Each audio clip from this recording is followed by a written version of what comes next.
नमस्कार। आज मैं प्रेम सागर नामक हिंदी में श्री कृष्ण कथा पर आधारित एक प्रसिद्ध ग्रंथ है जिसे संत लल्लूलाल जी ने लिखा था। उसी के 46वें अध्याय शंखासुर वध का वाचन करने जा रही हूँ। इस अध्याय में हम जानेंगे कि भगवान श्री कृष्ण ने किस तरह अधर्म का नाश और धर्म की स्थापना की। श्री सुखदेव मुनि बोले कि हे राजा, रानियां तो देवरानियां समेत वहां से नहाए धोए रोए के राज मंदिर को गईं और श्री कृष्ण बलराम वसुदेव देवकी के पास आए। उनके हाथ पांव की हथकड़ियां बेड़ियां काट दंडवत कर हाथ जोड़ सम्मुख खड़े हुए। इस समय प्रभु का रूप देख वसुदेव देवकी को ज्ञान हुआ तो उन्होंने अपने जी में निश्चय कर जाना कि ये दोनों विधाता हैं। असुरों को मार भूमि का भार उतारने को संसार में अवतार ले आए हैं। जब वसुदेव देवकी ने यों जी में जाना तब अंतर्यामी हरि ने अपनी माया फैलाए दी और उनकी वह मति हर ली। फिर तो उन्होंने इन्हें पुत्र कर समझा कि इतने में श्री कृष्ण चंद्र अति दीनता कर बोले, तुम बहु दिवस लेहो दुख भारी, करत रहे अति सूरत हमारी। इसमें हमारा कुछ अपराध नहीं, क्योंकि जब से आप हमें गोकुल में नंद के यहाँ रख आए तब से परवश थे, यह हमारा बस न था। पर मन में सदा यह आता था कि जिसके गर्भ में 10 महीना रह जन्म लिया उसे न कभी कुछ सुख दिया, न हम ही माता पिता का सुख देखा। वृथा जन्म पर आए यहाँ खोए, उन्होंने हमारे लिए अति विपत्ति सही, हमसे कुछ उनकी सेवा न भई। संसार में सामर्थी वही है जो माँ बाप की सेवा करते हैं, हम उनके ऋणी रहे, टहल न कर सके। पृथ्वीनाथ, जब श्री कृष्ण जी ने अपने मन का खेद यो कह सुनाया तब अति आनंद कर उन दोनों ने इन दोनों को हित कर कंठ लगाया और सुख मान पिछला दुख सब गवाया। ऐसे माता पिता को सुख दे दोनों भाई वहां से चले चले उग्रसेन के पास आए और हाथ जोड़कर बोले, नानाजू अब कीजिए राज, शुभ नक्षत्र नीतो दिन आज। इतना हरिमुख से निकलते ही राजा उग्रसेन उठाकर और कृष्णचंद्र के पांव पर गिर कहने लगे, हे कृपानाथ, मेरी विनती सुन लीजिए। जैसे आपने सब असुरों समेत कंस महादुष्ट को मार भक्तों को सुख दिया, तैसे ही सिंहासन पे बैठ अब मधुपुरी का राज्य कर प्रजा पालन कीजिए। प्रभु बोले, महाराज, यदुवंशियों को राज्य का अधिकार नहीं, इस बात को सब कोई जानता है। तब राजा ययाति बूढ़े हुए।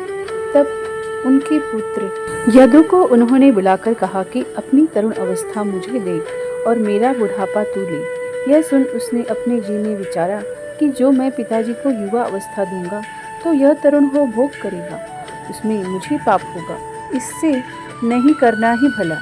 यो सोच समझ के उसने कहा कि पिता, यह तो मुझसे न हो सकेगा। इतनी बात के सुनते ही राजा ययाति ने क्रोध कर यदु को श्राप दिया कि जा, तेरे वंश में राजा कोई न होगा। इस बीच पूर्व नाम उनका छोटा बेटा सम्मुख आ हाथ जोड़ बोला, पिताजी, अपनी वृद्ध अवस्था मुझे दो और मेरी तरुणाई तुम लो। यह देह किसी काम की नहीं, जो आपके काम आवे तो इससे उत्तम क्या है। जब पूर्व ने यो कहा तब राजा ययाति प्रसन्न हो अपनी वृद्ध अवस्था दे उसकी युवा अवस्था ले बोले कि तेरे कुल में राज्य गद्दी रहेगी। इससे नानाजी, हम यदुवंशी हैं, हमें राज्य करना उचित नहीं। करो बैठ तुम राज, दूर करहु संदेह सब, हम करही सब काज। जो आयशु देहो हमें, जो न मानिहे आन तुम्हारी, तो ही दंड करी है हम भारी। और कछु चित सोचन कीजिए, नीति सहित पर जही सुख दीजिए। यादव जीते कंस के त्रास, नगर छाड़ी के गए प्रवास। तिनकी अब खोज मंगाओ, सुख दे मथुरा माज बसाओ। विप्रधेनु सुर पूजन कीजिए, उनकी रक्षा में चित दीजिए। इतनी कथा कह श्री सुखदेव मुनि बोले कि धर्मावतार महाराजा धीराज भक्त हितकारी श्री कृष्ण चंद्र ने उग्रसेन को अपना भक्त जान ऐसा समझाए, सिंहासन पर बिठाए, राज तिलक दिया और छत्र फिरवाए। दोनों भाइयों ने अपने हाथों वोवर किया। उस काल सब नगर के वासी अति आनंद में मगन हो धन्य धन्य कहने लगे और देवता फूल बरसावने लगे। महाराज यो उग्रसेन को राजपाट पर बिठाए दोनों भाई बहुत से वस्त्र आभूषण अपने साथ लिवाए वहां से चले चले नंदराय जी के पास आए और सम्मुख हाथ जोड़ खड़े हो अति दीनता कर बोले, हम तुम्हारी क्या बड़ाई करें, जो सहस्त्र जीव हो तो भी तुम्हारे गुण का बखान हमसे न हो सके। तुमने हमें अति प्रीति कर अपने पुत्र की भांति पाल सब लाड़ प्यार किया और यशोदा मैया की बड़ा स्नेह करती, अपना हित हम ही पर रखती, सदा निज पुत्र समान जानती, कभी मन से भी हमें पराया कर न मानती। ऐसे कह फिर श्री कृष्णचंद्र बोले कि हे पिता, तुम यह बात सुनकर कुछ बुरा मत मानो। हम अपने मन की बात कहते हैं कि माता पिता तो तुम्हें ही कहेंगे, पर अब कुछ दिन मथुरा में रहेंगे, अपने जात भाइयों को देख यदुकुल की उत्पत्ति सुनेंगे और अपने माता पिता से मिल उन्हें सुख देंगे, क्योंकि उन्होंने हमारे लिए बड़ा दुख सहा है। जो हमें तुम्हारे यहाँ न पहुँचा आते तो वे दुख न पाते। इतना कह वस्त्र आभूषण नंद महर के आगे धर प्रभु ने निर्मोही हो कहा, मैया सो पालागन कहियो, हम सबे प्रेम करे तुमरे हियो। इतनी बात श्री कृष्ण के मुंह से निकलते ही नंदराय तो अति उदास हो लगे लंबी सांसें लेने और ग्वाल बाल विचार कर मन ही मन यूँ कहने कि यह क्या अचंभे की बात कहते हैं। इससे ऐसा समझ आता है कि अब ये कपट कर जाया चाहते हैं, नहीं तो ऐसे निठुर वचन न कहते। महाराज निदान उसमें से सुदामा नाम सखा बोला, भैया कन्हैया अब मथुरा में तेरा क्या काम है, जो निठुराई कर पिता को छोड़ यहाँ रहता है। भलो कियो कंस को मारो, सब काम सवारो, अब नंद के साथ हो लीजिए और वृंदावन में चल राज्य कीजिए। यहाँ का राज्य देख मन में मत ललचाओ, वहाँ का सुख न पाओगे। सुनो, राज्य देख मूरख भूलते हैं और हाथी घोड़े देख फूलते हैं। तुम वृंदावन छोड़े कहीं मत रहो, वहाँ वसंत ऋतु रहती है, सघन वन और यमुना की शोभा मन से कभी नहीं बिसरती। भाई जो वह छोड़ हमारा कहना न मान, मात पिता की माया तज यहाँ रहोगी तो इसमें तुम्हारी क्या बड़ाई होगी। उग्रसेन की सेवा करोगे और रात दिन चिंता में रहो। जिसे तुमने राज्य दिया उसी के अधीन होना होगा। इससे अब उत्तम यही है कि नंदराय को दुख न दीजिए, इनके साथ हो लीजिए। ब्रजबन नदी बिहार विचारो, गायन को मन तेन बिसारो, नहीं छोड़ियो हम ब्रजनाथ, चली है सबे तिहारे साथ। इतनी कथा कह श्री सुखदेव मुनि ने राजा परीक्षित से कहा कि महाराज ऐसे कितनी एक बातें कह 10-20 सखा श्री कृष्ण बलराम जी के साथ रहे और उन्होंने नंद राय से बुझाए कर कहा कि आप सबको ले निसंदेह आगे बढ़िए, पीछे से हम भी इन्हें साथ ले चले आते हैं। इतनी बात के सुनते ही व्याकुल सबे अहीर, मानहु पन्नग के डसे, हरिमुख लखन अधीर, ढाढ़े काढ़े चित्र से। उस समय बलदेव जी नंदराय को अति दुखी देख समझाने लगे कि पिता तुम इतना दुख क्यों पाते हो, थोड़े एक दिनों में यहाँ का काज कर हम भी आते हैं। आपको आगे इसलिए विदा करते हैं कि माता हमारी अकेले व्याकुल होती रहोगी, तुम्हारे गए से उन्हें कुछ धीर होगा। नंद जी बोले कि बेटा एक बार तुम मेरे साथ चलो, फिर मिलकर चले आइयो। ऐसे कह अति बिकल हो रहे नंद गति पाह, भई छीन दूती मंदमती, नैनन जलन रहाय। महाराज माया रही श्री कृष्णचंद्र जी ने ग्वाल बालों समेत नंद महर को महाव्याकुल देखा। तब मन में विचारा कि ये मुझसे बिछड़ेंगे तो जीते न बचेंगे। त्यों ही उन्होंने अपनी उस माया को छोड़ा जिसने सारे संसार को भुला रखा है। उसने आते ही नंद जी का सब समेत ज्ञान किया। फिर प्रभु बोले कि पिता तुम इतना क्यों पछताते हो, पहले यही विचारो जो मथुरा और वृंदावन में अंतर ही क्या है। तुमसे हम कहीं दूर तो नहीं जाते जो इतना दुख पाते हो। वृंदावन के लोग दुखी होंगे इसीलिए तुम्हें आगे भेजते हैं। जब ऐसे प्रभु ने नंदमहर को समझाया तब वे धीरज धर हाथ जोड़ बोले, प्रभु जो तुम्हारे ही जी में आया तो मेरा क्या वश है, जाता हूँ, तुम्हारा कहा टाल नहीं सकता। इतना वचन नंद जी के मुख से निकलते ही हरि ने सब गोप ग्वाल बालों समेत नंदराय को तो वृंदावन विदा किया और आप कई एक सखाओं समेत दोनों भाई मथुरा में रहे। उस काल नंद सहित गोप ग्वाल चले सकल मग सोचत भारी, हारे सबर बस मनहु जुआरी। काहू सुधी काहू बुधी नाही, लटपट चरण परत मग माही। जात वृंदावन देखत मधुवन, विरह विथा बाढ़ी व्याकुल तन। इसी रीति से ज्यों त्यों कर वृंदावन पहुँचे। इनका आना सुनते ही यशोदा रानी अति अकुलाकर दौड़ी आई और बलराम कृष्ण को न देख महाव्याकुल हो नंदी से कहने लगी, अहो कंत सुत कहाँ गवाए, बसन आभूषण लीन्हे आए। कंचन फेक कांच घर राख्यो, अमृत छाड़ी मूर बिस खायो। पारस पाय अंध ज्यो डारे, फिर गुण सुन हीक पार ही मारे। ऐसे तुमने भी पुत्र गवाए और बसन आभूषण उनके पलटे ले आए। अब उन बिन धन ले क्या करोगे। हे मूर्ख कंत, जिनके पलट ओट भये छाती फटे, कहो उस बिन दिन कैसे कटे। जब उन्होंने तुमसे बिछड़ने को कहा तब तुम्हारा हिया कैसे रहा। इतनी बात सुन नंद जी ने बड़ा दुख पाया और नीचा सिर कर यह वचन सुनाया कि सच है, ये वस्त्र अलंकार श्री कृष्ण ने लिए, पर मुझे यह सुध नहीं किसने लिए। और मैं कृष्ण की बात क्या कहूँगा, सुनकर तू भी दुख पावेगी। कंस मार मुँह पे फिर आए, प्रीत हरण कही वचन सुनाए। वसुदेव के पुत्र वे भये, कर मनुहार हमारो गए। हो तब भी हरि अचंभे रहो, पोषण भरण हमारी कहो। अब नम हरि हरि सो सूतक कहिए, ईश्वर जानि भजन करि रहिए। उन्हें तो हमने पहले ही नारायण जाना था, पर मायावश पुत्र कर माना।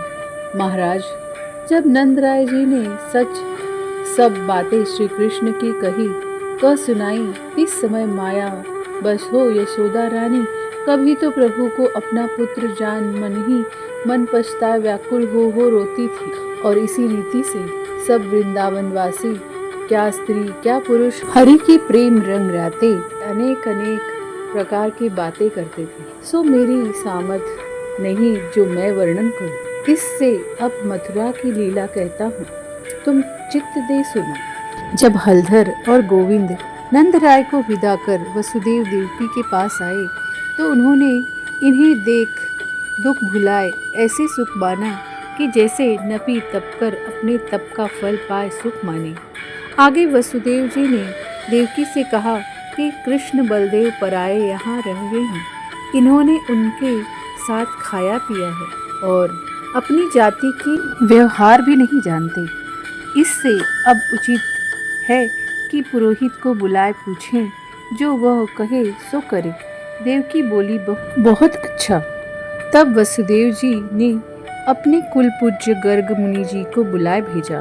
वे आए, उनसे इन्होंने अपने मन का संदेह सब कहकर पूछा कि महाराज अब हमें क्या करना उचित है, सो दया कर कहिए।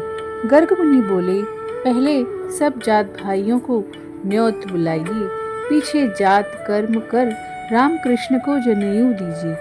इतना वचन पुरोहित के मुख से निकलते ही वसुदेव जी ने नगर में न्योता भेज सब ब्राह्मण और यदुवंशियों को न्योत बुलाया।